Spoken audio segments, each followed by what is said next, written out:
other gaming jurisdictions, the commercial ones, in a very constructive way, because we certainly never want to get them offended, but thinking we're progressive is important, not just for our industry, specifically not just for Hard Rock, but for us as a whole, because that's how we attract the next level of customer.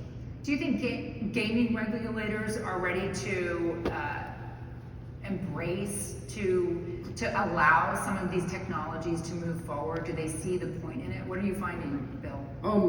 Yes, but there's caution, there's intrepidation around the Wire Act. Like, to go back to my example, so I come to Las Vegas, I hit a jackpot for $800, I have it on my phone, I can do things within the community here in our four walls. If I want to take my $800 home to Colorado again and bet the Broncos next weekend, I can't do that. It's understandable, and there's a whole lot to that, but at least creating the environment. Now the manufacturers are driving this, obviously many of them have products. It would be nice to be holistic as an industry, meaning if I can't have three separate wallets, at least when I'm in the Las Vegas experience, I want one wallet.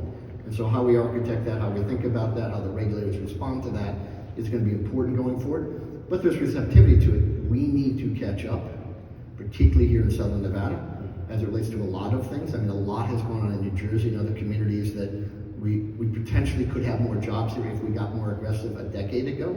And so I think we're playing a little bit of catch up, but because it's so central, because some of the manufacturers are here, I think e-wallet's a real thing and will be useful over time. I think it's particularly important in the regionals where somebody comes multiple times in a given month.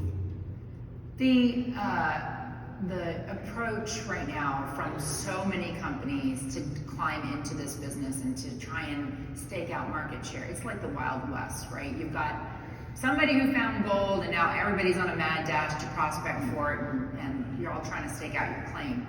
Amy Howe, the brand new CEO of FanDuel, told me yesterday that she thinks that there's a bubble building over the chase for sports betting customers, that the cost of customer acquisition is unsustainable, quite frankly.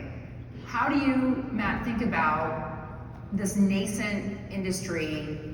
With Wynn Bet, you're trying to go in and you're trying to compete with guys who beat you there. FanDuel and DraftKings and BetMGM were there first and had laid their claim.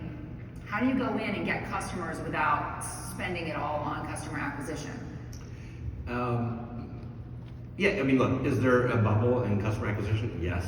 Is losing $1 billion a year a good business model? No. But that's what the big guys are doing, right? And so, 800, whatever, 700 million. Time out. It's expensive, I'll grant you that. So, but the market is so large, right? And there will be an inflection point, and a few of the companies are going to do really well. I mean, is it a $30 billion market in 7 years? Is it a $40 billion market? Not sure, but it's big. And so the way we're approaching it is we have 500 people in our Wynn Bet company. We're thinking about it on a state-by-state basis, and we're taking a little more cautious approach, looking at states where we think we can have an impact, where it's not too saturated. So Arizona's a great example. I'm sure you're seeing great results in Arizona. So are we. So states that just open and you're not totally behind, that's where we're spending a lot of money. In states that are pretty saturated and the competition's really good, those are areas like New Jersey where we're just not wasting dollars, because that's what we would be doing. Bill, for you guys,